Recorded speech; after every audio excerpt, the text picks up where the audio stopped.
Avez-vous remarqué quelque chose? Le mot storytelling aujourd'hui est devenu une tendance. Tout le monde parle de « fais ton storytelling ». Prends cette vidéo, prends cette photo, prends-moi ce visuel et fais-en un petit storytelling là et puis ça va faire joli pour que les gens achètent. Mais en fait, les gens ne comprennent même pas la puissance du storytelling. Aujourd'hui, on va parler de ce que j'aime faire le plus, le storytelling. Vous vous rendez compte?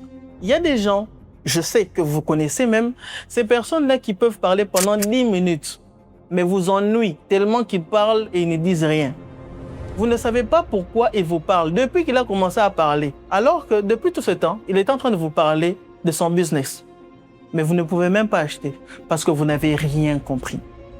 Le problème avec le storytelling africain, c'est qu'on pense que le storytelling africain, c'est de parler de soi, de parler de ses échecs, de parler de ses réussites seulement. Alors que le storytelling africain, c'est d'abord une question de culture.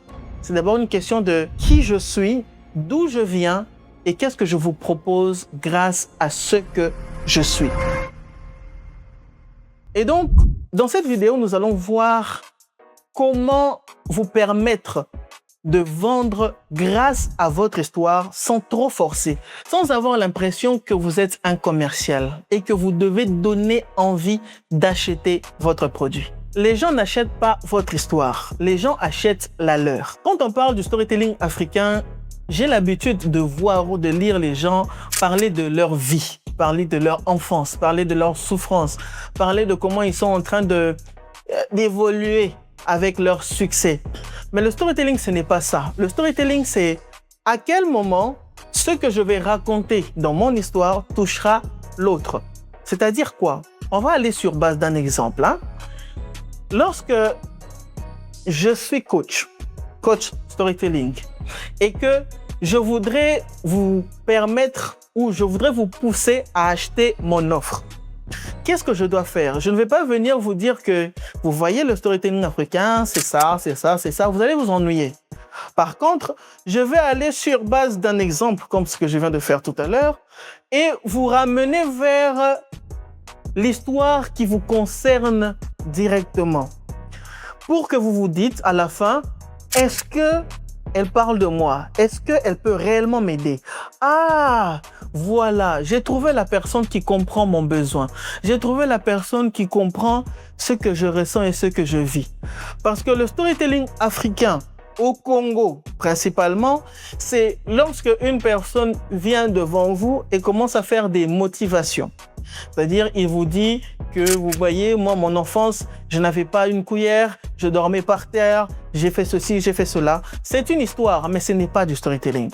C'est juste une belle histoire pour vendre son ego, mais pas vendre son produit.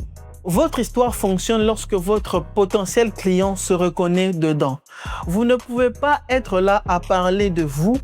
Moi, j'ai fait ceci. Moi, j'ai évolué depuis 10 ans. Moi, j'ai accompli ceci il y a 50 ans. Moi, j'ai fait ceci il y a 20 ans. Mais lorsque la personne ne se reconnaît pas, elle vous admire, certes, mais elle ne vous admire pas pour votre compétence. Elle vous admire en tant que personne. Alors qu'une histoire qui vend, c'est une histoire qui permet à ce que la personne qui vous écoute ne s'identifie pas seulement, mais passe même à l'acte d'achat.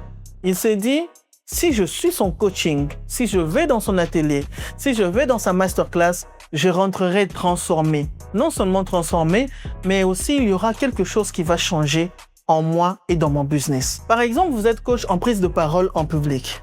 Au lieu de dire « ça fait 10 ans que j'évolue dans le domaine » ou encore « je suis passionné de la communication depuis maintenant 10 ans », vous pouvez dire « il y a quelques années, je n'arrivais même pas à parler devant 5 personnes.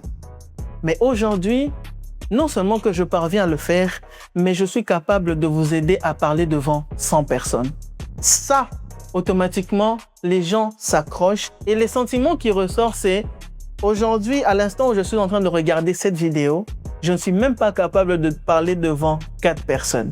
Et donc, je crois avoir trouvé la personne idéale pour m'aider à parler devant un public. C'est ça le storytelling africain. Ce n'est pas juste de parler de votre compétence de vos années d'expérience, de qui vous avez accompagné, des personnalités publiques avec qui vous avez parlé, avec qui vous êtes vu en public, mais parlez plutôt de la transformation qui a été faite en vous-même, et cela permettra à ce que votre potentiel client puisse s'y retrouver, s'identifier et venir vers vous. La plupart des professionnels commettent la même erreur, celle de devenir le héros de l'histoire. Lorsqu'on a une entreprise, lorsqu'on a un business, lorsqu'on a une offre, on n'est pas le héros, mais on est le guide. Lorsque vous voulez lancer quelque chose ou vous avez lancé quelque chose, vous ne pouvez pas venir en tant que héros. C'est qui un héros? Le héros de l'histoire, c'est cette personne qui a un problème, qui a besoin d'un guide pour trouver une solution à son problème. Mais lorsque vous vous présentez en tant que héros, vous cassez complètement le storytelling même de votre message. Par exemple, je suis photographe et je voudrais vendre mes talents de photographe sur Instagram. Sauf que je ne sais pas comment faire. Si vous, en tant qu'expert en photographie, vous venez et vous vous présentez comme le héros, c'est-à-dire moi j'ai gagné ceci, moi j'ai tous les marchés, c'est moi qui sais mieux faire des photos que tout le monde, c'est moi qui a appris à tout le monde à comment prendre des photos et tout ça. Vous allez vous rendre compte que cette personne ne viendra pas vers vous. Pas parce que vous n'êtes pas compétent, mais juste parce que vous ne lui avez pas donné sa place. Or, sa place dans votre histoire, c'est censé être le héros et vous, en tant que guide, vous le montrez comment vous avez réussi et lui, à son tour, le permettra aussi ou l'aidera, votre méthode l'aidera à réussir à son tour. Reprenons un peu l'exemple de ce photographe. Plus clairement, lorsqu'il vient vers vous en tant qu'expert et que vous êtes le guide, il vous dit « Monsieur X, j'ai tel problème et j'ai telle compétence. Voilà ma compétence de photographe. Je voudrais vendre ma photographie de paysagiste à telle personne ou à telle entreprise. » Et vous, en tant que paysagiste expert dans le domaine depuis plus de 10 ans, 20 ans, vous l'aidez vous l'aidez à se transformer ou à transformer sa méthode pour qu'il parvienne à attirer cette cible-là, c'est-à-dire cette entreprise-là ou même cette personnalité-là qui en a besoin. Ensuite, les résultats, c'est soit la personne parvient à atteindre cette cible-là, ou encore, elle peut aussi échouer. Ça ne veut pas forcément dire que, puisque vous êtes guide, vous êtes obligé de tout le temps réussir. C'est ça, en fait, la beauté du storytelling. Ce n'est pas seulement de réussir, mais parfois, les gens gagnent aussi lorsque vous échouez, lorsque vous montrez en fait ces échecs-là. Ces échecs-là vous permettent de créer une connexion avec votre public cible et les aident à comprendre que non seulement vous êtes humain, mais aussi vous pouvez continuer d'apprendre à travers eux. Maintenant, comment relier votre histoire à votre offre? C'est la partie que beaucoup de professionnels oublient. L'histoire en elle-même ne vend pas. Elle doit se suivre d'une leçon. Par exemple, si vous dites que j'avais du mal à vendre mes offres parce que je ne savais pas comment communiquer. OK. Après, vous chutez en disant « Maintenant, aujourd'hui, tout va bien ». Ça ne suffit pas.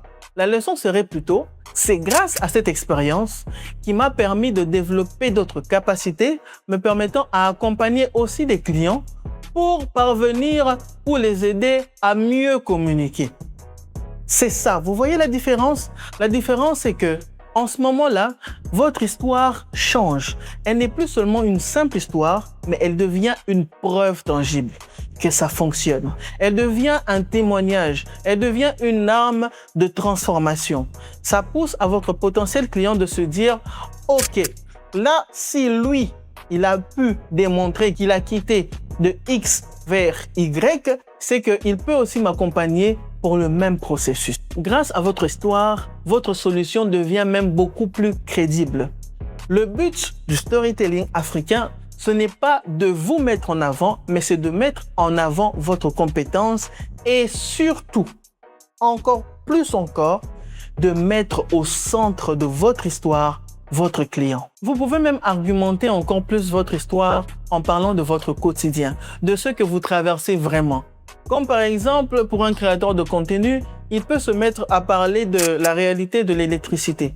Au lieu de dire « j'ai du mal à créer du contenu tous les jours ou à être constant parce que j'ai un problème de connexion », vous pouvez utiliser cette situation-là pour en faire une force et montrer que peu importe la situation, vous pouvez ou vous devez absolument rester constant et continuellement poster. Peu importe qu'il y ait du courant ou qu'il n'y ait pas de courant, vous devez trouver une solution.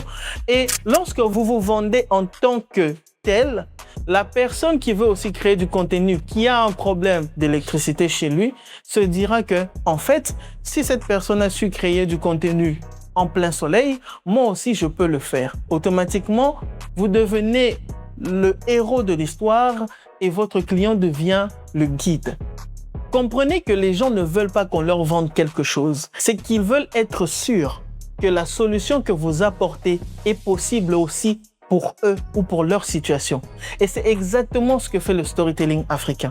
Le storytelling crée l'identification, inspire confiance et donne naturellement accès à votre potentiel client de venir vers vous et d'acheter. Et donc, ce n'est pas votre compétence qui doit changer, c'est sa visibilité. Je m'appelle Joyce Boutalale, coach en storytelling. Abonnez-vous, partagez, likez et n'oubliez pas d'activer la cloche de notification pour ne rien rater. Ciao!